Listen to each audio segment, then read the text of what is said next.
Okay. Uh, so hi everybody, welcome to the Fusion Architecture channel. I'm your host Daniel Escobar, and today we have a great guest with us, who's going to be talking about deep architectural form. His name is Frederick Chando Kim. He's an architect, researcher, and educator based in Singapore, serving as an assisting professor in computational design at the Department of Architecture of College of Design Engineering at the National University of Singapore. And his research focuses on generative and analytical possibilities of machine learning in architectural form. And he pursued his doctorate at a media design lab at EPFL. And he has also received a Master's of Architecture from Harvard and a Bachelor of Science from MIT. And he co-leads creative data critical design with Mikhael Johanes, exploring innovative ways of using data for architectural urban design approaches. His resume is quite large. He also has some publications to his name at CAADRIA and ACADRIA, and he also has a book about GANs and NLP and a number of other awards related to his work on architecture design and computational design. So, Frederick, welcome. Thank you for being a part of this. We're really excited to see your presentation and then having a conversation afterwards. And the floor is yours. Hello. Thank you, Daniel, for a great introduction. And as Daniel mentioned, my name is Frederick Chando Kim, and the title of this presentation is Deep Architectural Form. And this presentation highlights the potential of AI and deep learning in bridging with architectural form, emphasizing the role of creative methodologies and computational tools in crafting future designs. And it underscores the importance of deeper data-informed understanding of architectural form. So why form? And so something that we actually don't talk about a lot these days, and because there's a lot of things that are at stake, and a lot of architects have different priorities and their focus on how they design and also what they're interested in. So in this presentation, I really wanted to bring back this discourse in architectural form. And one of the point with architectural form is that it serves as kind of a crucial interface between mass and space, and influencing how the public perceives the built environment, not just in the physical world, but also nowadays with the media and digital representation, which plays a significant roles in shaping and disseminating these perceptions. And the evolution of architecture form is also driven by advancement in design tools and construction techniques and all the cross-disciplinary influences, showcasing a shift towards innovation and experimentation in contemporary architectural practices. But also architectural form not only manifests physical structures, but also embody and communicate social and cultural and historical meanings and digital integration, enhancing the representation and functionality of these forms. So throughout the history, the role of form in architecture has evolved significantly. Like what began as a form giving with architects as the sole creators has shifted to form finding, where the technology and computer-aided systems enable deeper exploration and analysis of form. And now with the machine learning and with the data-driven discourse, we are entering an era of form searching, where these tools offer unprecedented contribution to the design and research processes. So the main kind of primary question is, with the research that I'm doing, is how can machines deepen our understanding and provide insight into architecture form and its qualities? So I have these kind of 4 case studies that actually deals with different dimensions of form, from collections of form to imagery of form and language of form and diagrammatic form. And each this topic kind of deals with different dimensions of form, from figurative to perspectival to semantic and to analogical dimensions. And so the first actually project that I want to talk about is collection of forms. So this is collections of competition models that was asked to submitted by all the architects in Zurich. And you can see these wide massing models in the Zurich main station. And the data, actually, the research is focused on using competition archive as kind of a tool and data to use for experimenting architectural form. And I know, I probably everyone knows this project where back in 2015, it was like 1,700 submissions of architectural competition entries, Guggenheim Helsinki. And it was kind of controversial because it was never built at the end, but there was this huge knowledge that was actually generated in this process. And when they actually showcased all these projects in their website, this is actually the limitation of how we can actually organize these competitions, right? Even the formal languages is from straight, curved, circular, squares. It's a very primitive way of kind of describing kind of a form of the projects. And so with machine learning and using the Swiss jury reports as a database, Switzerland has a very well organized Swiss competition system, architectural competition system. So all these, and usually it's typically the boards that they submit, the architects submit is very organized. I mean, it's very consistent from side models to, side plans to 1 to 200 scale building plans and 1 to 20 facade details and renderings. So it's very consistent competition format that becomes a great asset to looking at the data. And also along with this, one of the most key important is this wide massing model that everyone has to submit, which shows the formal quality of the project and also how it goes with the context. But this jury report actually contains all these data about the competition. And but just looking at this form, you can actually learn a lot, the complexity of form. And with this and using these forms, I wanted to explore these different aspects of competitions along with the form. And here you can see an example of submission of all the models in one competition, and the data I use is actually the winning ones, the prizing winning ones. And these are, you can see a glimpse of past 20 years of competition. 600, I collected basically 600 models, and it was all reconstructed manually from using these drawings. And you can see ranging from 2000, I think it was like 2009 or something, past 15 years. And you can see kind of in a chronological order. But the question is how we can actually use these data with the machine learning. So basically, the data also has to be translated into the data format that is suitable for machine learning process. And back then, it was I used this 3D adversarial network, which takes like 2048 points. So they were converted into, all of the models were converted into point clouds. And you can see the input point clouds and reconstructed models from the machine learning process. And through this process, you can actually create this kind of the latent points that machine learns from the formal qualities of these models. And in this process, for architect, it's very important that we have to use these tools that was developed based on a lot of data. And as an architecture, in the field of architecture, there's not enough data to experiment with. So we have to think like how efficiently we can use this, how meaningfully we can use these data sets. And one of the ideas that came up with this was architectural point cloud, which kind of not like there's a typical kind of uniformly distributed point cloud. But as an architect, what does this mean actually?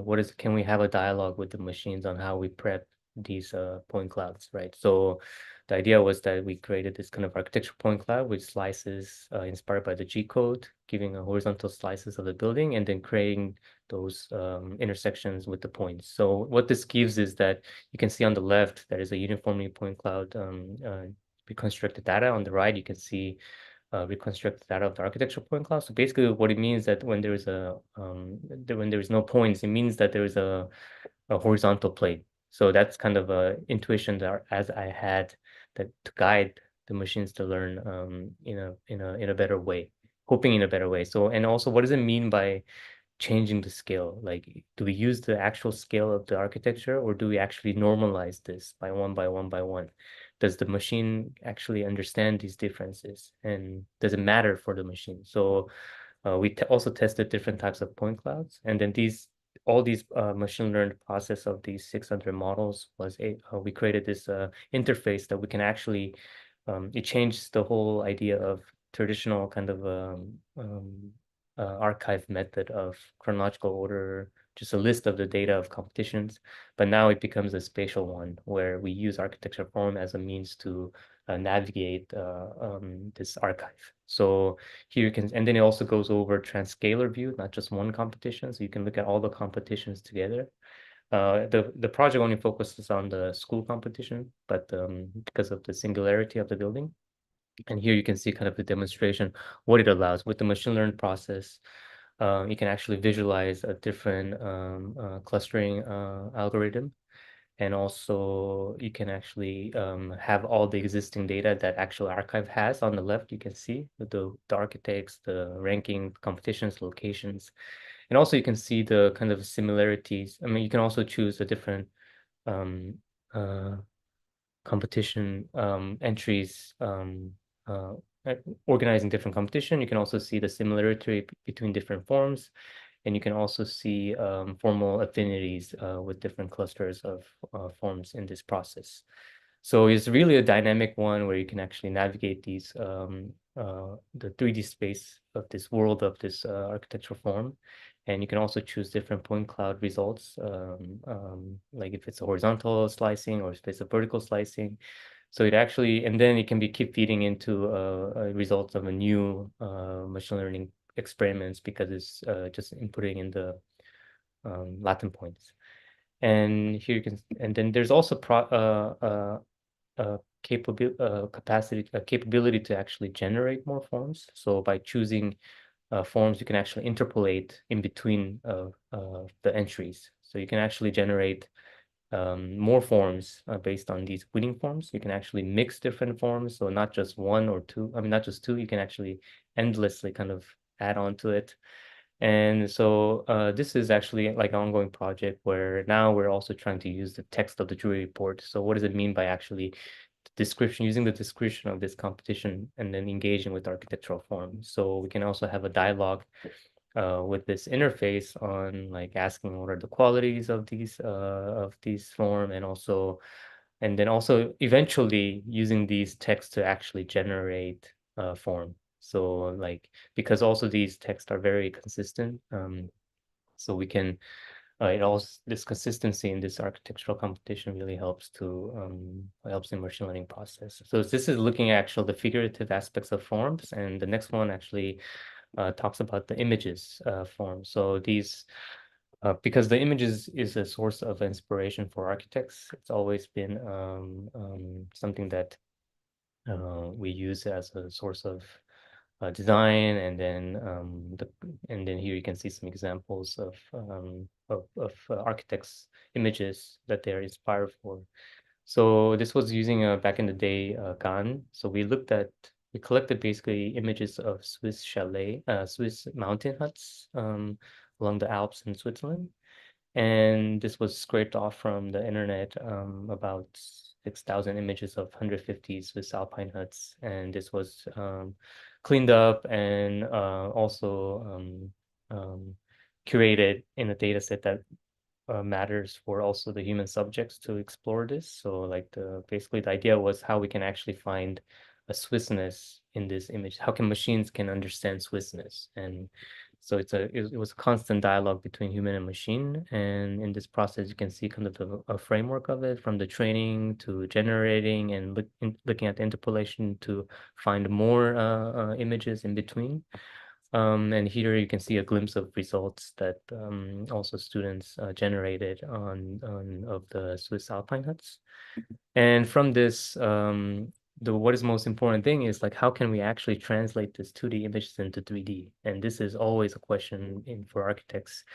And all these, I mean, back in the day when the guns were generated, this was style gun. And a lot of times when they demonstrate this capacity of the machine learning algorithms, they use a lot of human figures, human faces. And it's actually, and this diagram kind of shows the kind of almost like a rotating aspects of the human face, but it's also also this since the images are very consistent with human faces, it always gives better results than architecture, because architecture is more complex than just human face. There is so one idea that was developed was actually looking at kind of a perspectival mindset of how architects have in our field, and combining that with the machine. So all the basically the images that were not showing perspectival was eliminated, because once you have the perspectival view, you can actually have three facades that you can actually understand. So it's kind of also the process of curation. So like the idea was like choose the all the images that has a perspectival information, and this is the results of the style guide of, so you can see all the perspectival views. And from this, what machine generated, as a human, you can actually understand how they think. So you can actually categorize what are the images that was created by them, and then you can kind of cluster them together on this is the view that they created from the data sets. And also using clustering algorithm, you can understand deeply, about the machine understanding of the clusters of these images. And within that, there was kind of a consistent kind of family of these alpine huts within these clusters that actually could be interesting to actually interpolate between, because so basically you're basically interpolating between a different perspectival view of a similar refuge. So it's like not just looking at different types of refuge and interpolating it, choosing the similar type of refuge to interpolate them. So as if you're almost like rotating this model. So you can see more informations by changing one perspective to another perspective. And this process is, you can see more examples here. So you can see they're almost like rotating the building around it. So you can get more information out of it. You can speculate more what the machine is thinking. And in this process, also the human our like a method that we've been using is also integrated in this process. And this was the Taylor inverse projective method, which was also translated into a grasshopper algorithm, where basically we can actually create this 3D informations out of a perspectival image. So it's combining how we use this as with this machine learning algorithms with the human tools that we've been always using. So in this process, with using the images and then also using this technique, we can actually generate a 3D forms that are inspired by the scan images, and then integrating that back into the architectural process, and with the real program and real sites and real tectonics and structures to it. So the next one is actually talking about the language of form, and this is very important these days because there's a lot of text to image happening at the moment. And this is Richard Serra's a verb that he used to do his early sculptural work. And there's a lot of architects have been using all these languages in the past. And you can see from Farshin Musavi's FOA's forms of function, and also other projects that you see that they use the language to do operations to create a geometry, or they actually use to categorize their projects. And so this kind of became kind of a interesting topic to look at, because as an architect, we use a kind of a domain-specific language in architecture, and it's really hard to actually use these tools. That's why there's a prompt engineering, because you really have to prompt engineer the prompt to generate the images that you really want to get. So, and then sometimes with these architectural languages, it gets really difficult to generate because it doesn't have that enough knowledge. So the stable diffusion was actually used to fine-tuned with the domain-specific dataset.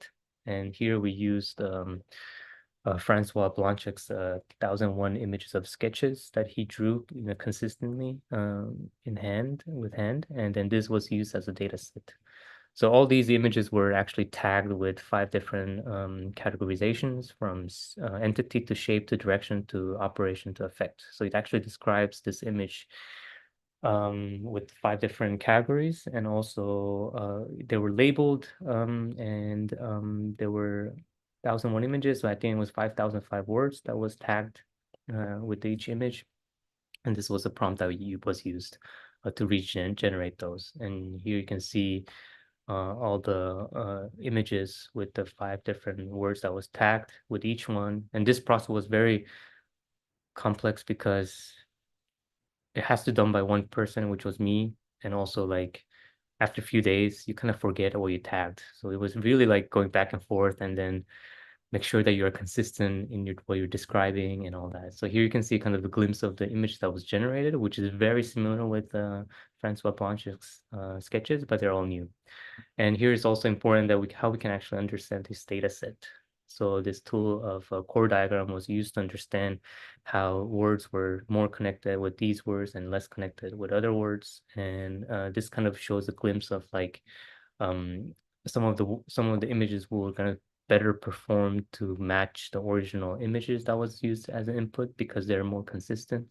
And as you go down, you can see like on the bottom, once you start using a word like courtyard, because it was using the pre-training fine-tuning the large language model, so like it will pick up a courtyard of the reality. So some of them are more consistent and some of them are less consistent. But this is all about statistics and machine learning.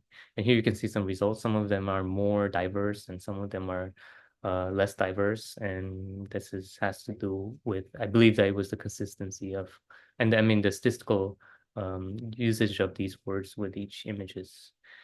And in this process, you can create this matrix where you can actually endlessly mix all these verbs, all these words, and then you can create basically endless words of, endless forms that described by these this particular languages. And this is family of a cuboid, each side representing different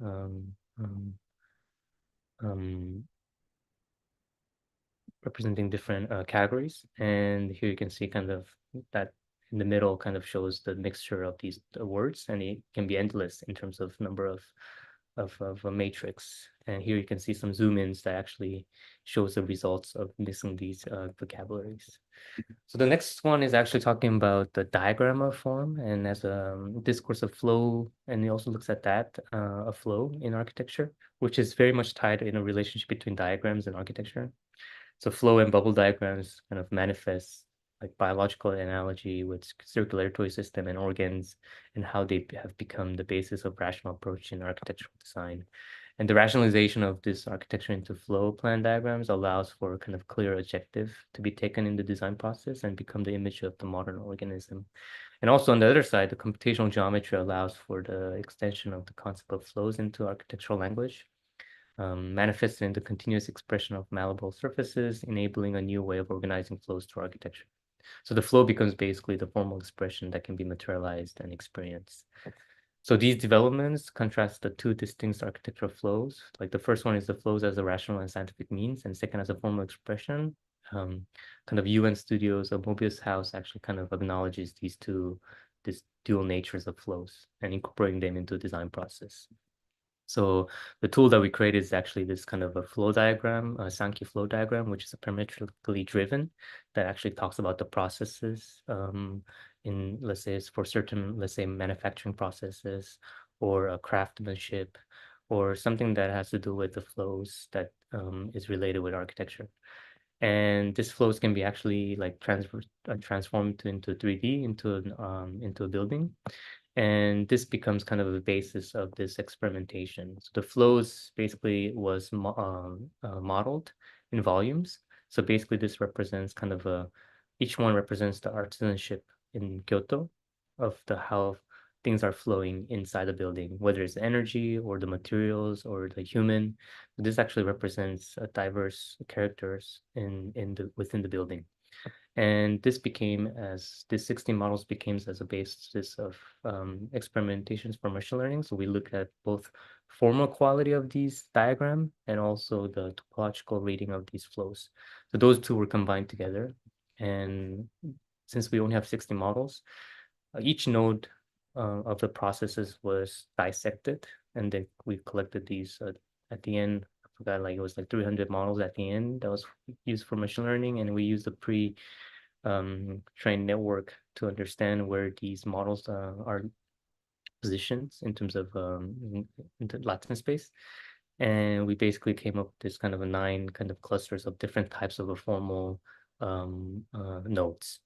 And on the other side, the topological reading of these flows, basically these graphs represents how the things are flowing within the diagram. And so these two basically were combined to create this kind of a formal and topological diagrams that represents each model.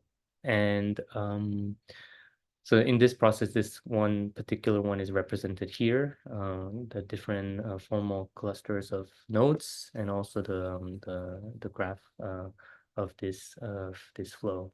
And using also this human in the loop optimization plugin Grasshopper, using these topological and formal properties, we can actually kind of create a new way of organizing the program within the building that is efficient, that deals with both formal and topological rating. And here you can see kind of examples of how programs are, how different processes are positions within the building. And this is actually my last slide showing these models because some say the form is a concept that has outlived its usefulness and has become frozen and no longer in active development. But I reconsider form, as a spatialized token that embodies a wide range of data and information from cultural norms, semantic meanings, human preferences, climatic conditions, energy efficiency, and material properties that could help identify innate bonds between tangible form and the intangible narratives of data that incorporates. Yeah, thank you. Awesome. Thank you for that. That was really interesting.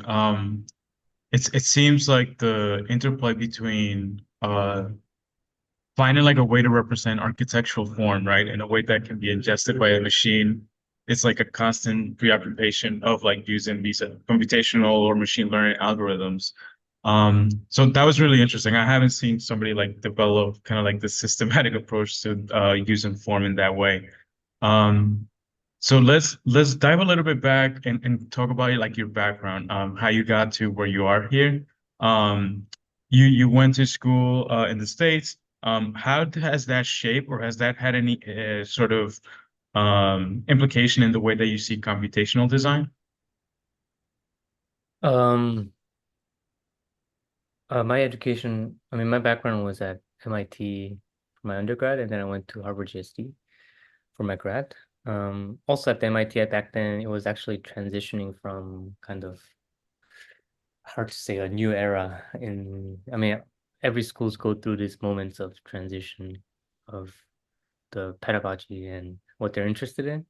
So I had a first exposure to kind of computational design in the middle of it, and which actually for me, it's always fortunate to explore different things. So I really, and then after Harvard, it was also things change, and then um, there was a lot of emphasis on also form and also geometry in the first year or first 2 years, and that also has give an impact on me. And also, and then I moved to ETH to teach with Professor Mark Angelil, and I got my PhD at EPFL recently um, um, with Professor Jeffrey Huang.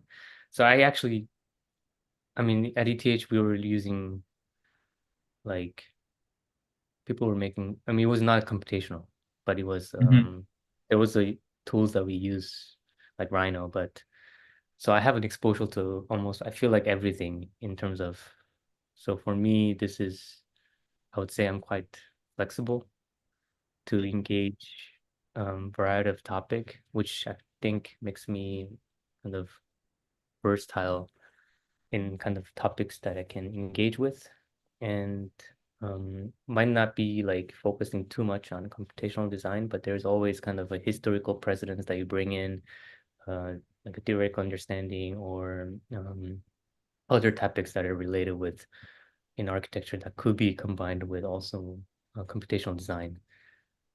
So I feel like this education that I had somehow made me kind of look at different things altogether.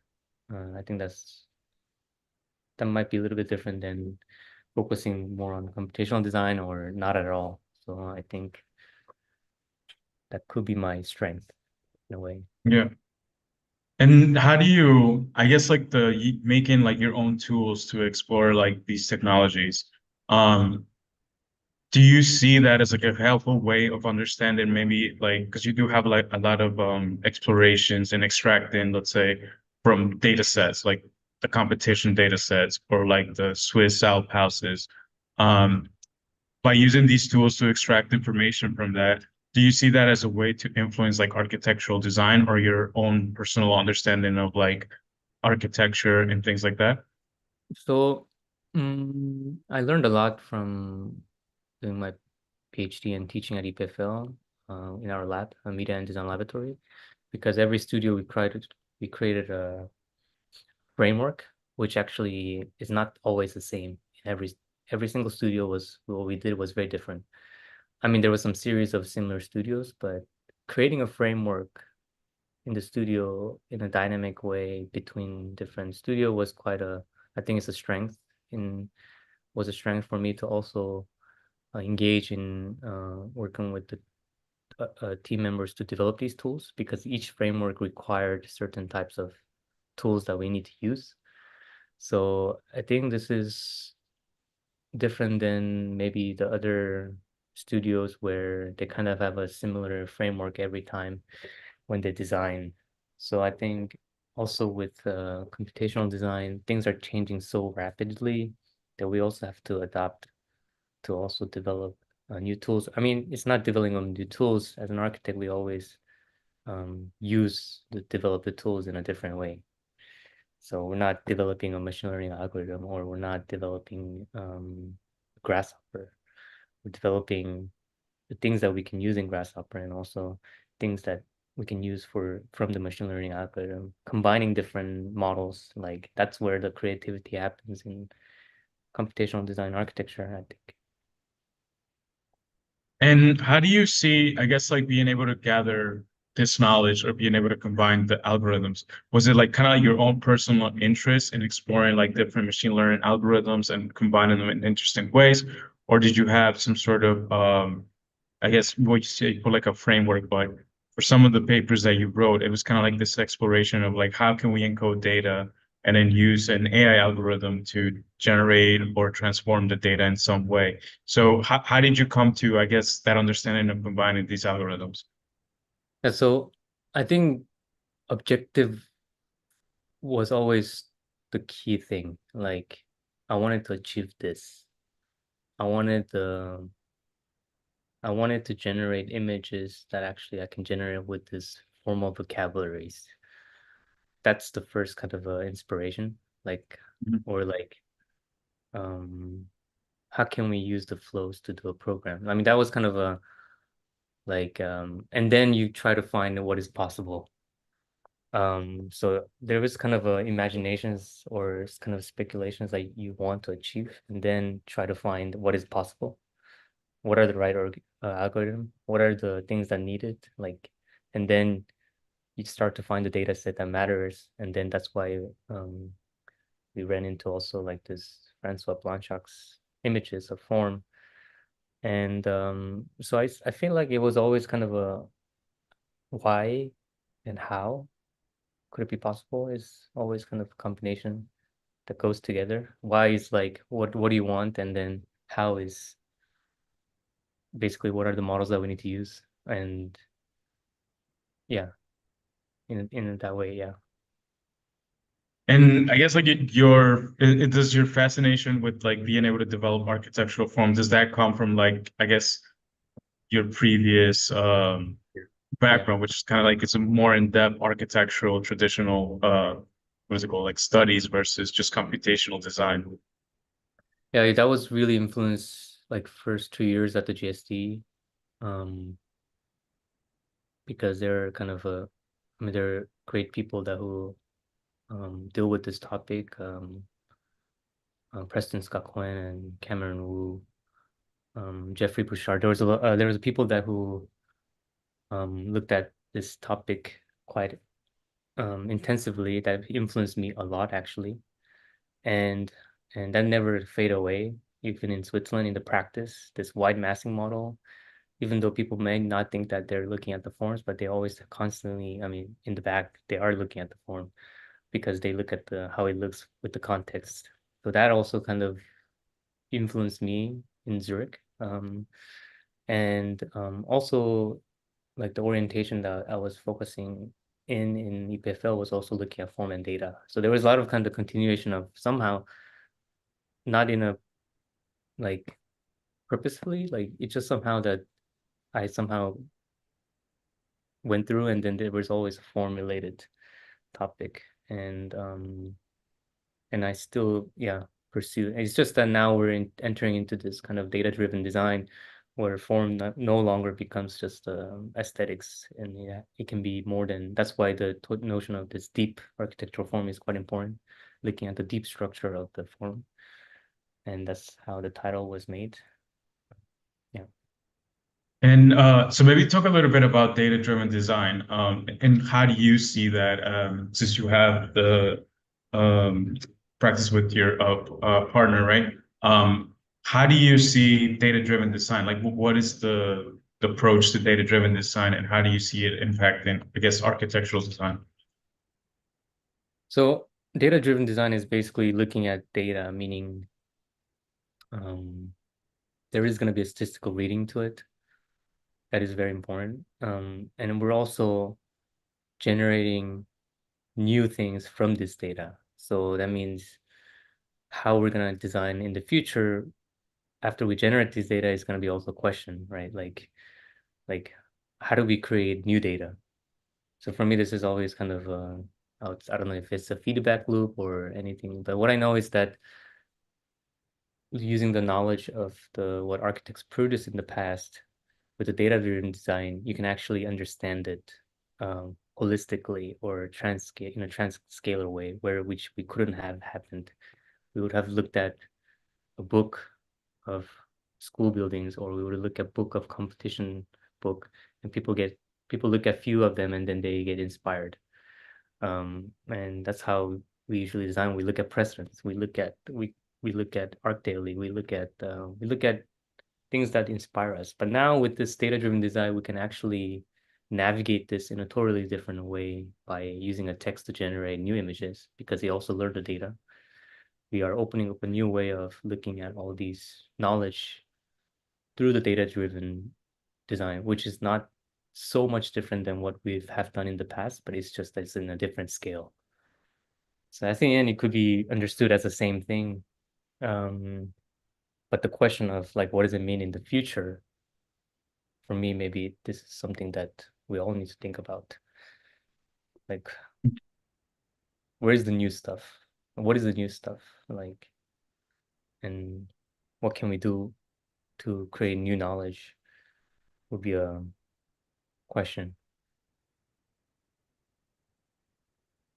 Yeah, and I think like it's kind of like the aspect of machine learning where like you have, well, you have to extract data from somewhere, right? So it's everything that has come before. Yeah. And how do you generate like novel form, right? Like, is it just like the combination of what you trained on and that gives that you can classify as like novelty, or is there something else, which I think is more interesting, which is like it combines data where like, all right, are you actually generating something more novel, than just like the combination of things? Are you generating new knowledge? Mhm. And maybe that's like something that you thought about. Like you also had like an exhibition called like Artificial Architecture. Um, uh, like so maybe talk a little bit about that because I'm curious about the topic. A lot of people are using the text to image models, but it's usually relies on a combination of like data that was trained on. So how do we generate like maybe no novel knowledge or new knowledge based on that? Yeah, so I think this is I mean, there's a few different maybe aspects I can talk about this because the text Mhm. to when I use the images above form to generate new forms with the 1,001 images, it actually shows the capacity, a capability of mixing different words that human cannot comprehend. Mhm.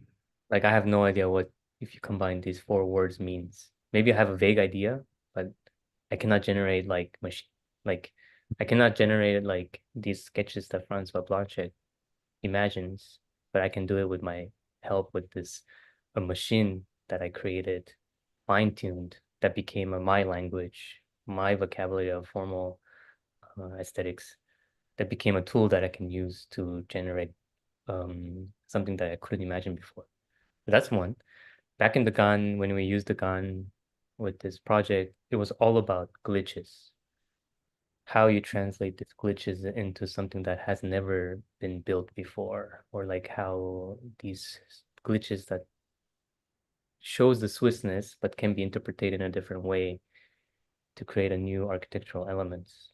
Could be a one. I mean, and maybe this is not the case now, because we can accurately kind of generate with the text to images.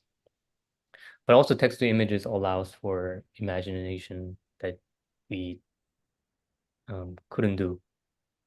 And if you look at all these architecture that gets created is quite is very exciting in terms of like the imaginations that the machine and human can combine together to create. And probably like out of all that, not all of them is probably or buildable or but it it creates another set of data sets that is actually a new era. So yeah, I really don't know what's gonna happen, but Yeah. but there are a lot of amazing projects. I mean, going on in also social media. And I'm sure some of them are probably built and or getting built. And so, but it's also same time I didn't show it here, but we also used it to actually do more architectural work with these tools. I didn't show this, but sometimes we also use it to actually using existing typology and transforming that existing typology to something new. So like it was used in a more kind of careful manner in kind of almost like transforming obsolete typologies into something new. So that's also has to do with kind of fine tuning and also like masking, right? Like the whole, so you can actually convert. So it could be actually used in a more in that level of a skill, not just creating a new imagination, which actually also hasn't been so like explored or like advertised out so much. Maybe this is a new way of using the tool, I think. So I think we can create all these frameworks that we can use these text to images to have some more specific tasks that is possible. Not just about creating these images like that are completely new, or Yeah. I think there's a different degree of things that we can use these tools, and maybe that's another way of actually opening up the new data sets. I mean, that what we talk about that creates a yeah. And another question that I had based on like kind of like your work is that you were also looking for different ways to represent like architecture intelligence in some way. So if it's like a 3D modeling model, then like you'll convert it into like a point cloud, or it can be used as a mesh. With the flows, you kind of have this abstracted idea of the diagram and the noted edges. Now, do you think that there might be like some sort of representation that better captures, let's say, architectural intelligence into a data set? Or is it something just like a combination of various, let's say, modalities that can be used to engage in like a training process, or to be able to use in some sort of way where you can like train an image generator and combine it in some novel way? Um,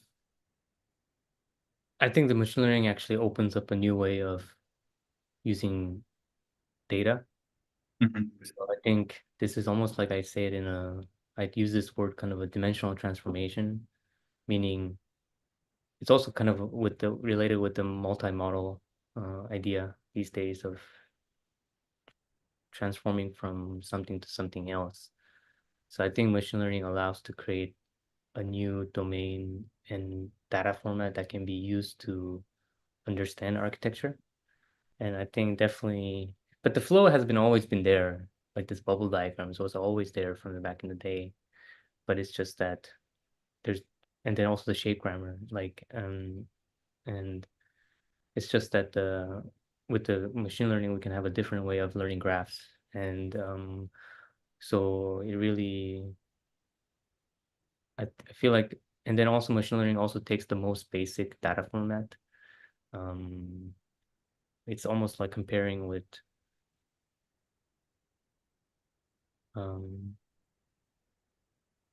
Notepad versus Word. Like machine learning would use Word, I mean Notepad, Yeah. and like we've been doing doing Rhino. That Rhino will be like Word, Microsoft Word. So I think back to the question, I think machine learning allows to think about for us to think about architecture in a different data format. That could be an answer maybe. Yeah. So just like a different way of abstracting architecture in a simplified manner. Yeah. Yeah. And then I also played around with your model that was hosted on Hugging Face, the ISOBIS, the Transformer ISOBIS.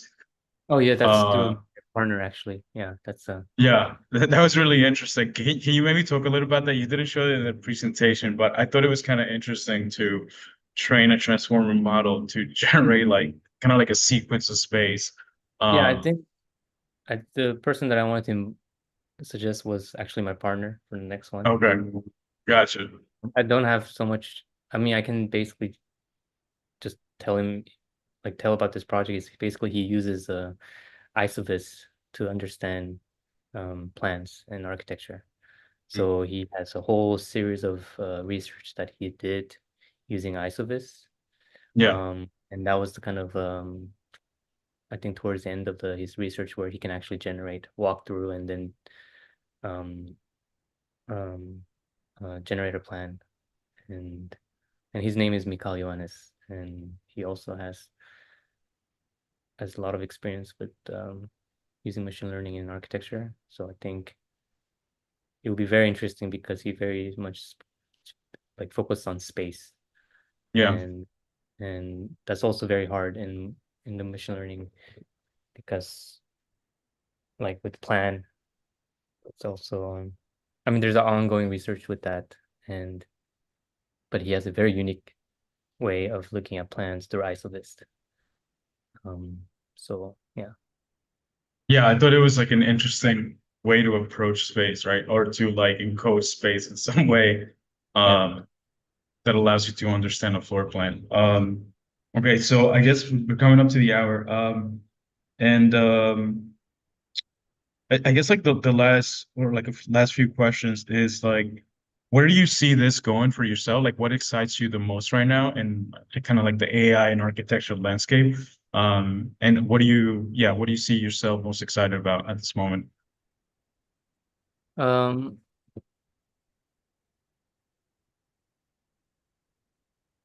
I just a second. Let me think about this. I'm excited to continue this architectural form, understanding architectural form with data. So I see a lot of potential in different aspects of form that the next one that I'm looking at is more like a materials. And so my discourse is always going to be about kind of interest in architectural form because this is just fundamentally what I'm interested in and how that engages with the other topics, more social or more political dimensions. So I would like to like tackle these kind of dimensions, engaging with architectural form. And yeah, that'll be my answer. So I guess like yeah, and I guess you see, I guess you would say that you can see architecture as a medium for exploring and expressing complex idea about technology and society. or like Yeah. is that kind of like your theme? Okay, But through form. what to form? Yeah, exactly. Okay, awesome. And then Fred, like the last question is what advice do you have for young practitioners or people that are kind of coming into this space and they see AI architecture and all the things that are happening in AI? What advice would you tell these young practitioners or students? Um, I think one of the most important thing is actually as an architect, we have to create a framework. I wouldn't say that we have to invent a new tool or new algorithm. That's not our task. That's a computer scientist. That's why we also have to work with computer scientists together. So they have to do their job and we have to do our job. But I think as an architect, we have a power of to think kind of a framework in the design process. And that's why there's a whole thing about design thinking and all that. So I think as an architect, we have these tools to lead the project, but appreciating all the different parties that are involved in this process.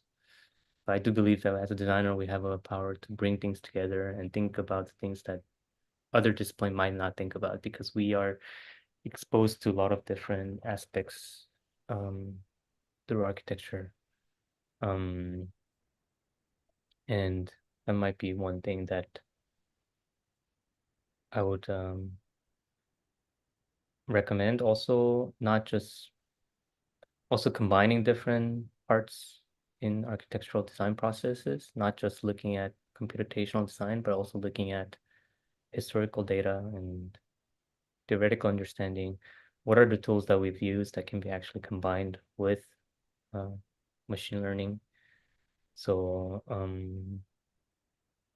not just trying to generate everything from computer, right? Like we always have to have a step of generating, I mean, these 2D images into 3D.